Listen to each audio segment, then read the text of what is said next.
Assalomu alaykum qizlarjonlar. Biz hozir abadok to'qiymiz. Jilka bilan tikib chiqamiz. Bizga kerak bo'ladi mana bunaqa katta xrustal yoki jemchug shunaqa razmerda yoki xohlagan razmerlaringizda mayda bisircha kerak bo'ladi. Jilka va bisir igna.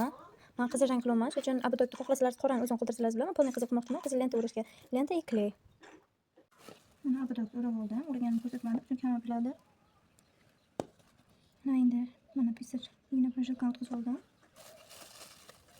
Endi bitta katta xrustal tiqaman. Endi mayda bisircha.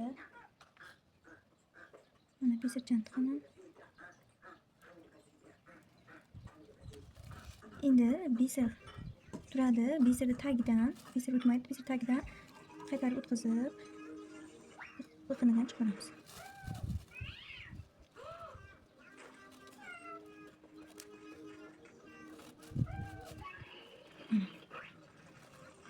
Ko'ryapsizmi?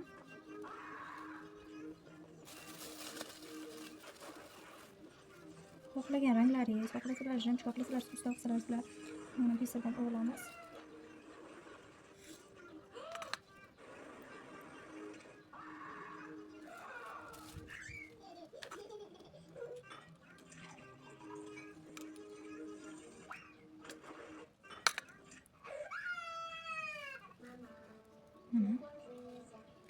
Qaranglar, yana bisir qoladi. Silkitamiz. Mana bu o'rtasini o'tkazib, tagidan chiqaramiz.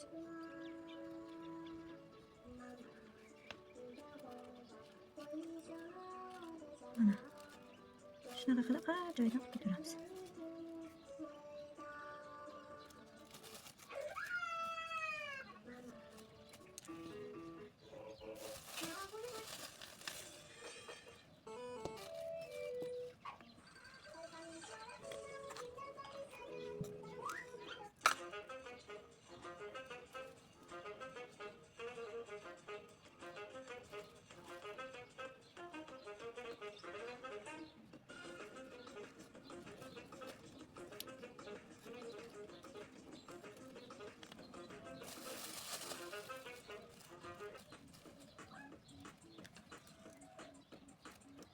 Har xil rangni aralash qilib qilsalar arzon bo'ladi.